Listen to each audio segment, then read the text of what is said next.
What's up, guys? My name is Kevin Geraldo, host of the Real Estate Investing Worldwide podcast. Today, I have Victor Neto. How you doing, Victor? How's everything? Just fine, thank you. Thank you for an invitation, and it's an honor to be in your podcast. And I am here in Portugal to help your clients and another persons or other people that need some information or needs to buy a house for investing or a second home house. That's Beautiful. that gives a lot of advantage because if you are in Portugal, you're going to have access all Europe and the north of Africa, Morocco, Tunisia, and things like that. Hmm. So, Victor, I want you to introduce yourself. I wanted to see what brought you into the real estate industry. Uh, I went to real estate industry because I was in Portugal for now 5 years, Okay. and I was without doing now nothing. I am retired, a professor retired, Hmm. and I teach for 35, 36 years at the largest federal university in Brazil. I'm Brazilian. And after that, we moved to Portugal with my wife. She's now deceased. And one moment, I realized that I need to do something. Hmm. And one thing that I like most is help people to realize dreams, like to help the students to realize their dreams, and to persons that want to buy a house for investing or a house for something else. That's why I moved to real estate to work on real estate.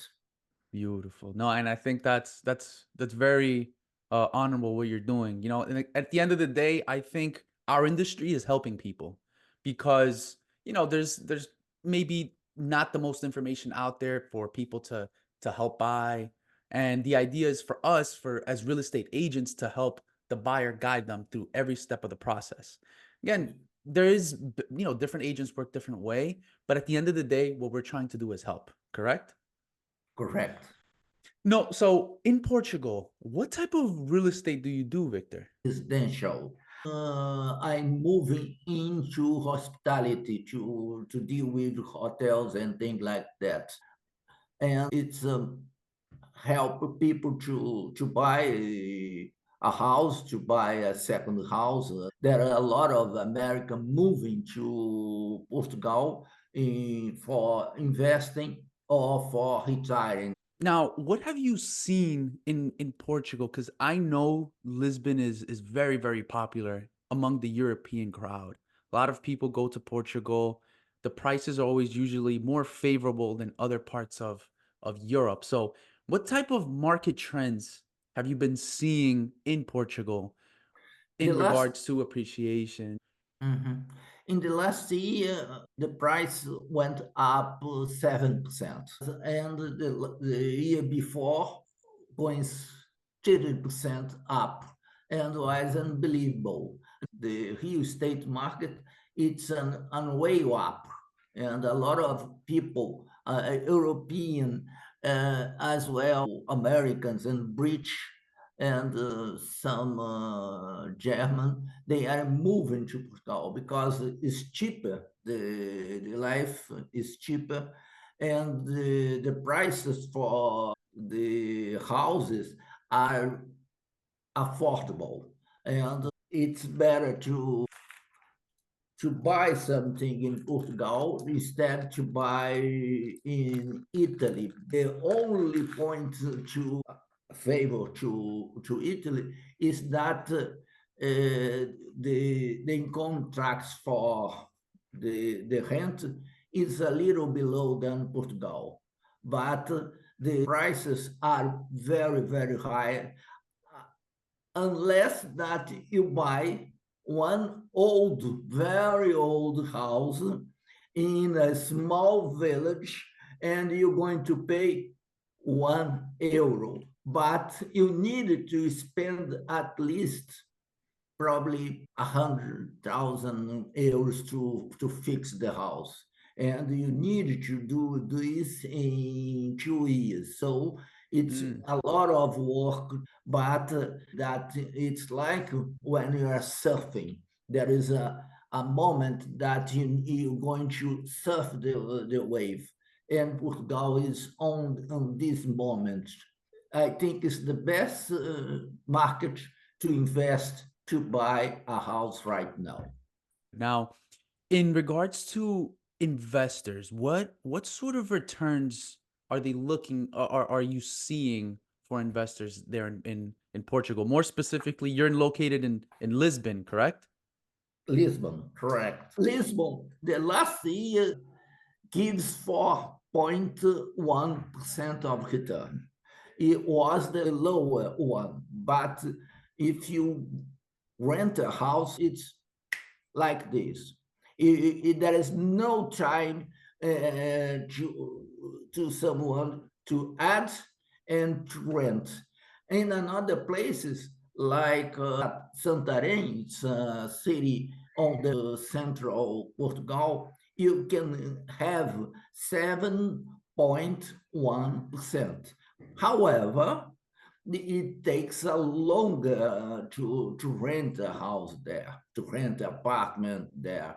So it's more or less in Faro, which is on the south with the Algarve and the Golden Triangle.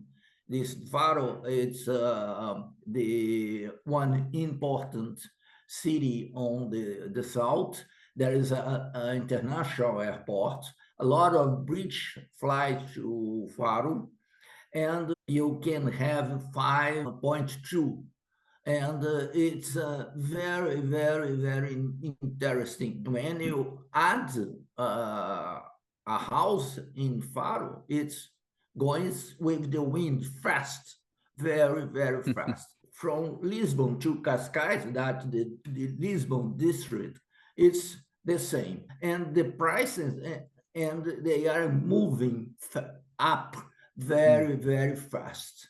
And there is a lot of properties that in Cascais and things like that, that is going to cost 5 to 10 millions of euros. And this is for selling, but it takes a little longer. For to rent, it's fast. And one day you see a two bedrooms apartment for 1,300 euros. And the next day, they gone. It gone. Yeah, it's very, Crazy. very, very fast.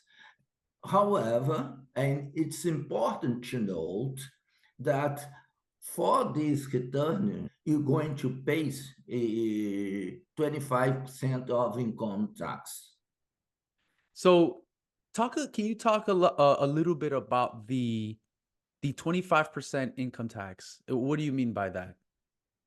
Let's say that you receive from someone 100 euros and Mhm. you're going to pay to 80, the Autoridade Tributária, that Mhm. is more or less like a IRS in the US, and you're going to pay 25% over this.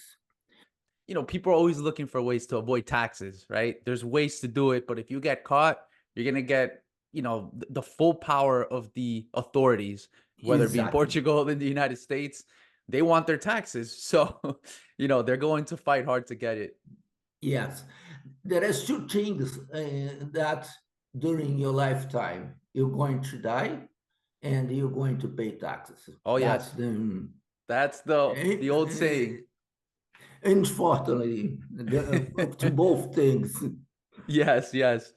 So, okay, so basically what you were saying, Victor, is that every time you have income, you're supposed to be paying 25% to the Portuguese IRS, all your income, correct? Correct. Okay. Okay. Now, the golden triangle, can you explain a little bit of what that is in Lisbon specifically? Not in Lisbon. It's on the south. Okay. It's on the Algarve. It's a region that it's composed by one city, Vila Moura, the Mhm. another city, Almacin, and one of the resorts. I can send you later an image for this, Okay. okay, and you can insert.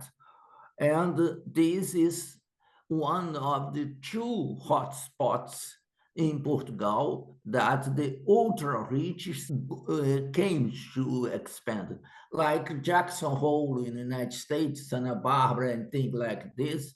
If you take a look in one site, visual capitalist, and place it in the Google and search site, you visual capitalist ultra rich hotspots. You're going to have Lisbon, it's one, and the Mhm. second one is the Golden Triangle in Algarve, and the prices Gotcha.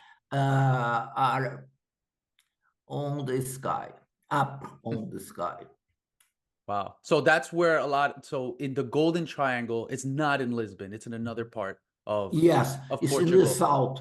It's South in part. south. Okay. It's there is a lot of Mhm. restaurant with Michelin stars and things like that, and there is a lot of golfing courses, and the rich, the people very rich, they spend the vacations back there. Wow, wow. So in regards to Lisbon itself, where are you seeing a lot of growth is happening? Where are you seeing that, okay, within the next 5 years, people are going to be, well, that area is going to have a lot of appreciation. Golden Triangle for sure, and Okay. as well as Lisbon, because there is some movements like a lot of tourists came to Portugal for Lisbon. They are building infrastructure, Hmm. and the prices are going up, and they're not. Lisbon for sure is one of the cities that you should look for investing in your money in Portugal. The another place is for sure Algarve. There is, but Algarve, like Algarve, it's a more or less wide region. So you need to pay attention where to invest this, because you can pay, and you can pay a little more, and at the end of 5, 10 years you discover that the money that you spent in the region, there is no, there is, the return is very low. Mm. So, and I, I think anyone should remember, you needed to think the exit, the way out. Okay, I'm going to move to Portugal. I'm going to retire in Portugal. Okay, lovely. Algarve is the region. Uh, there are some people that they move to central Portugal, Tomar, and there is on the site interview with some American that they live, and his wife, they live in Tomar. But Mm. Algarve for the south, they have beach, they have sun, and for sure they have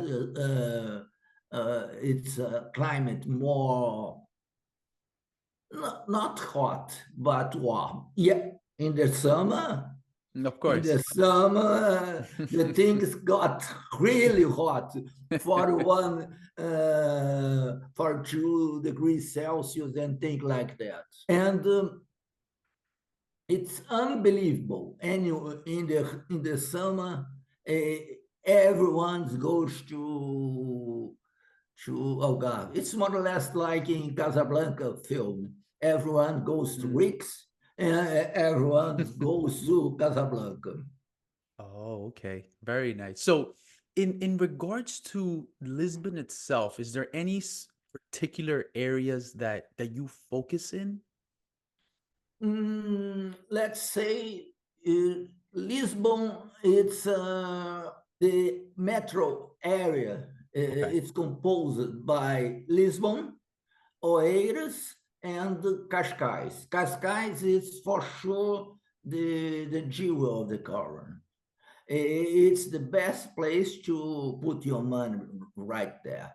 So, or if you're going to buy a new to invest in a new neighborhood in Lisbon or something like that.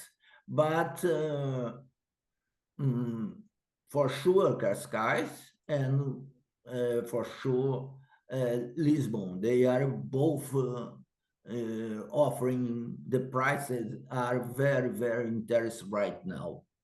Wow. If somebody wants to invest from another country, what sort of things should they look out for? Do you have to be a citizen? Do you have to have residency in order to invest in Portugal? Can you talk a little bit about that? About your international investors? They need only fiscal identification number, just this, that it's called NIF. Anyone can take one and okay, have one. You have an ID, a passport, the identification fiscal number. What else? Probably a bank account. It's good to have one. And you have banks in Portugal that they not charge any tariff or things like that. And ask for a real estate agent that can handle this. And nothing else. There is no restriction for anyone to buy a. It's not Canada. It's not like I think France right now. There is a movement inside Portugal to prohibit to foreigners to buy here. But Hmm. this is a small part, a political part, and there is no traction on this thing, and Okay. they claim that there is a lot of foreigners buying, and the price of the rent and the price of the properties they are going up for this reason. It's not. It's really not the truth. It's more or less like a fake news to make waves on the process. Of course. People feed on, they like to feed on negative. It is like that with the news and everywhere that you hear. Now, I know you said that you need an NIF number, correct? Mhm. So how can one obtain that? Do you need to um, have some certain amount of money in the bank, or do you have to go to, the Portuguese embassy to get one? The best solution is to have some representative, a fiscal representative here in Portugal. They can take you to the IRS Hmm. here, Hmm. and they fix identification number in half hour, 30 minutes, or 1 hour, and you got with this and with your ID, you're going to a bank, open account with 500 euros, and then you can move your money to here to pay Mm, for and for some banks they give you a credit card and a debit card on the spot, yeah. right there, and you can use it's in euros, and you can use in whole Europe in the change space. There's no problem about that. You do the the only point to take care is that the euro is not on par with US dollars. Of course. It's but uh, there is no problem. It's quite easy, you Okay. know. So, in regards to the bank, do they have do they ask for information if they want to? I mean, I know, you're a real estate agent, the banking side is different, but do you know a little bit about that? Like, what does the bank ask for a foreign investor? Do they ask for the tax returns here in the United States? They, if the person it's an American, they going to ask for the FACTA, the factor, and that formula that you need to state that you have residence and paying tax in the United States, and at least I know that there is one bank that they do not open account for Americans, but it's one bank that I know. And because they prefer not to deal with this problem. Out of this, there is no big problem. There is no problem. You pay, you're going to open an account and to open bank account in 1 hour, probably. I want to talk a little bit about the interest rates for mortgages. Um, were I know because I've been interviewing a few podcast guests and they've told me that the interest rates, for example, one of my other podcast guests, Isaiah in England, he was saying that the interest rates were very high. Has that been the case in Portugal? Has that affected the real estate market? How has it affected it? Can you explain a little bit? Yes, the interest rates in Portugal established by the Central Bank of Europe. So it floats, and sometimes at last year there is a lot of newspaper talking about that because someone that pays 600 euros for the mortgage.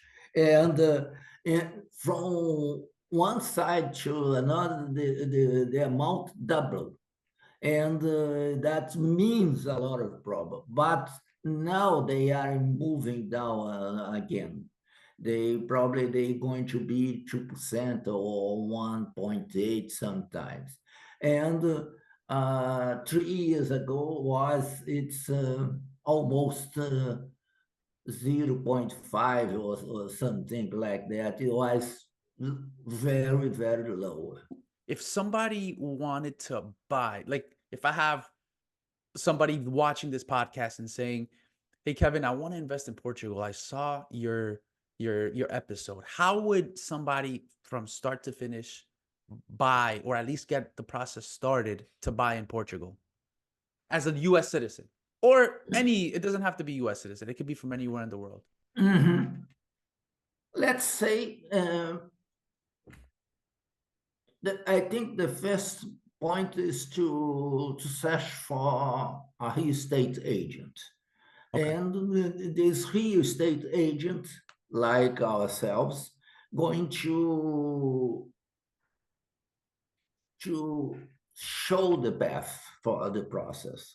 On myself, when I someone asked me if outside of the country for to buy a house, what do I do? I make a search on the system and send the several house or apartments, and the person will say, okay, this one and another one, the third one.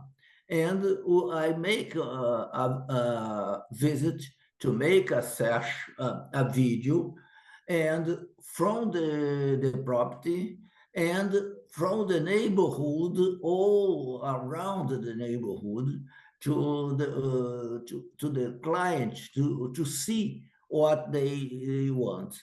And I send as well, I send analysis for the price of. Is the price is good, the price is not properly the real value for the, and at the end of this, he needs to come to fix NIF, Hmm. the fiscal number, and make a transfer for the bank, and the market center that I work uh, moved all these things. And if she wants or he wants a mortgage and have 7% of his own money, he can have a mortgage. And sometimes with a good search, it's it's possible to someone to buy a house and with the rent pay the mortgage and have a little money to go to the savings or something like that. And at the end, and he can keep the house or to move to retire. That's a good process to do these things, or he can sell it because they rentabilized or the price went up, and it's and if they make a contract for renting for over 5 years, then contracts goes down to 15%, that from 25 to 15. To investing in Portugal sometimes I have intention to retire in Portugal. I have the intention to look different. I have the intention to save the money for another thing. That's probably it's a good way of to to save money without spending too much, and you have houses, apartments from, pardon for my Portuguese, sometimes You're fine. I You're still fine. think This is your second language is amazing. You're doing very, very good. No need to apologize. You're the main thing is that you're talking and you're giving the information, so no worries. okay, thank you. And sometimes on this moving, you can have a second home. And by the way, it's important to note that there is no new license for Airbnb in Portugal. The government prohibits only if you move to the countryside, to the interior of the country, because the main cities like Porto on the north, Faro on the south for Algarve, and Lisbon, the metro area of Lisbon, they are prohibited. And there is a movement to have new hotels. They probably this year the idea is to have 120 new hotels. That is Okay. another possibility for someone that wants to invest, is to look at this process of consolidation for hotels and things like that.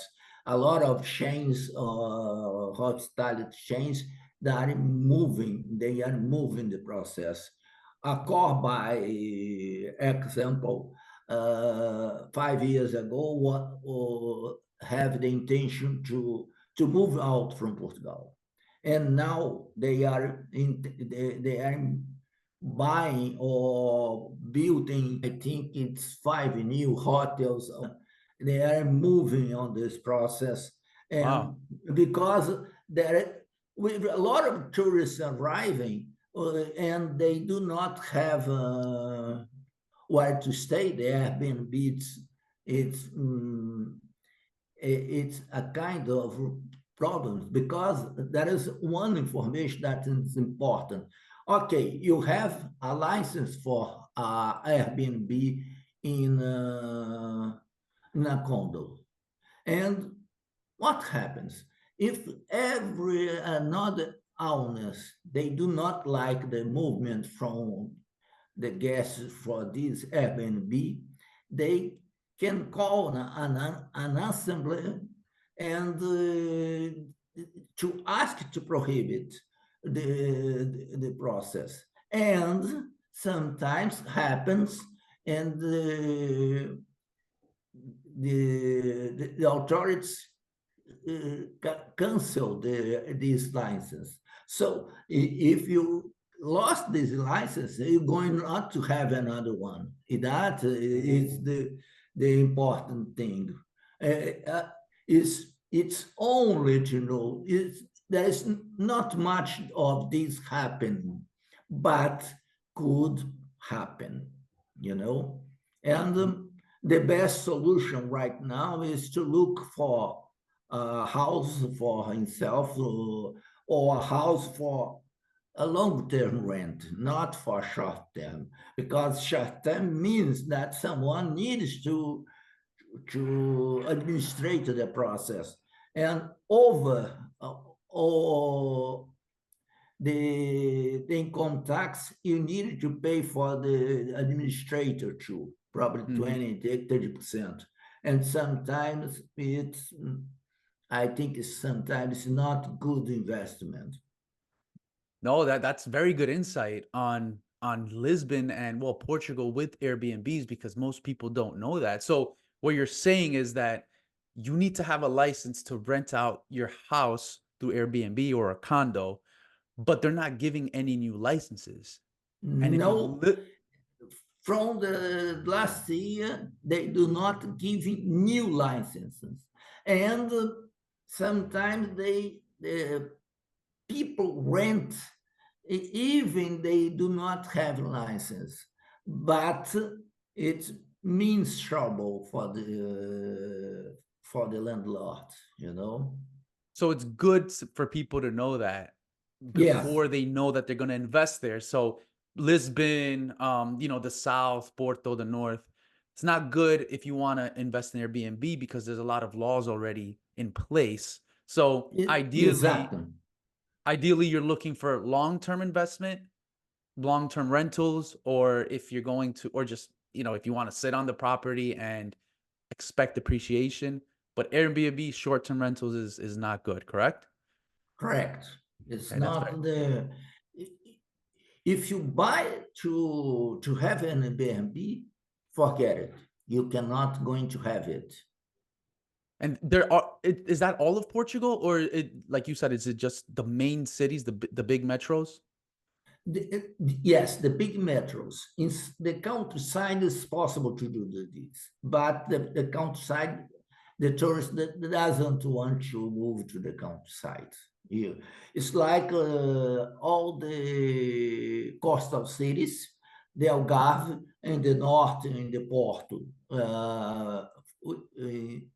But if you say to, I'm going to buy a house in Castelo Branco, that is one of the cities on the north, to place an Airbnb, it's possible. But for short-term rentals in Castelo Branco, I do not know if you're going to have any guests. That's the point, you know. It Because when you think about Airbnb, it's short term, it's short, it's for tourists that they move, they came for 1 week, 2 weeks, 1 month, and they return to their country. And they're not going to stay in Portugal. If you're going to stay in Portugal, you have the intention to buy a house, not to to think about I'm going to buy and place in the house Airbnb. I do not. think that is a good idea to do this right now. It's Probably could be changing in the future.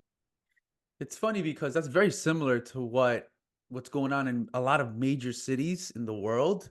I know that governments are cracking down on Airbnb.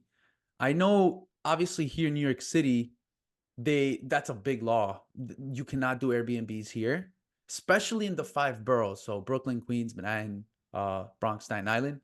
You Mhm. can't do Airbnb. You have to live in the property. And now they just passed this law, I believe back in September. Now you have to register your house or your condo with Airbnb and with the government to say that you're renting it out. And you have to live in the house. You can't own five or six Airbnbs. You have to live in the house and rent it out. That's the only way. They're trying to crack down on Airbnbs. And I know, again, we're seeing it again in Portugal and other major cities around the world that's happening. But that's very, very good insight about that. Now, is Mhm. there any other tips that you recommend for people that want to invest? Recommended down payment. What do banks ask for down payment for investors? The down payment for you needed to have 7% of the money for to buy the property, Wow. and you have to some kind of money to pay the fees, the tax, and everything else. And the fees probably 5% of the price of the property that float, and you need to pay for the property tax that it's more or less 2 to 8%, but over 500,000 euros, it's like 6 to 8% of the property. If you're going to buy in Lisbon, the city, it's one amount. If you're going to buy in Cascais, they are on the same metro area, but there is difference and from one to another one. The males love that, they In regards to the average price point, do you have any idea what that's looking for in Lisbon for a home or it depends. If you are looking two bedrooms in Lisbon downtown, and you going to need to a parking place, this going up, and it depends on the neighborhood as well. The best solution for this is to make a search and to send to the client. Okay, I want to be near the coast. I'm going to go to the beach on 5th, and I'm going to live. I'd like to live in the cultural hotspot. I'm going to live nearby the nightlife in the Bairro Alto. It's one of the hot spots for nightlife in Lisbon. And you need to have this idea. And if the client asks, uh, I can do it through free of charge. And there is no charge for the client. If any real estate agent in Portugal going to receive from the commission for the person who sells the property, and okay. it's there is no nothing, absolutely nothing to pay for. Okay, so the real estate agent that's helping the buyer gets paid by the seller. Is that correct? Is it correct? Oh yeah, that's how it is here in the United States. Even though they're trying to change that, they're trying to make the sellers not pay for the buyer's agent. There's a big lawsuit that recently happened out west, and they were saying that, you know, it why is the seller in charge of paying for the buyers? So they're trying to make it as the buyers have to get the commissions from the buyer's agent, has to get the commissions from the buyers, and the sellers only from the sellers. We don't know if it's going to pass or not. It can bring, it's already expensive enough to buy. Now it'll be, down payment, closing costs, and now buyers will have to try to get money out of their pocket to pay for a buyer's agent, right? So essentially, the buyer's agent here in the United States may not exist anymore. It'll just be listing agents. But again, it's something that's in the works. It's not official, but it's slowly trying to creep here in the United States. But Victor, again, it was a pleasure speaking to you. You have so much insight in the Portuguese market, especially Lisbon. Well, everywhere. Porto, you were talking about the Golden Triangle. I'd like to thank you for the opportunity to talk with you, to talk about this fantastic country that, by the way, uh, 30% of the Portuguese speaks English quite fluent, and there is no problem. I saw a lot of people from United States, from British, in pharmacy and supermarkets. There is no trouble at all. Beautiful. Beautiful. Thank you very much. Any last words you want to leave off with, Victor, for the audience? Mm, think about Portugal. That's a fantastic country. You know, it's yeah, I think in Europe probably the best country to live right now. Very nice. Thank Very nice. you, thank you very much, Kelvin, for the invitation, and I expect to talk with you in the near future or in the future. Okay. We we will 100%. Victor, last thing. How can people reach out to you if they wanted to get in contact with you? Or with my mobile phone or with my email that you can place already. It's from the Keller Williams in Portugal that I keep up every moment with this kind of problem or this kind of consultation or the information, things like that. As I said in the beginning, I think the real estate agent, they are here to help people to realize the dream. They are happy to help. Exactly. Exactly. Victor, thank you very much. Follow us at the Real Estate Investing Worldwide podcast on Instagram. It's Real Estate Investing WW. And thank you very much, Victor. Look forward to keep speaking with you in the future. Okay. Have a good Okay, one. thank you. Thank you very much.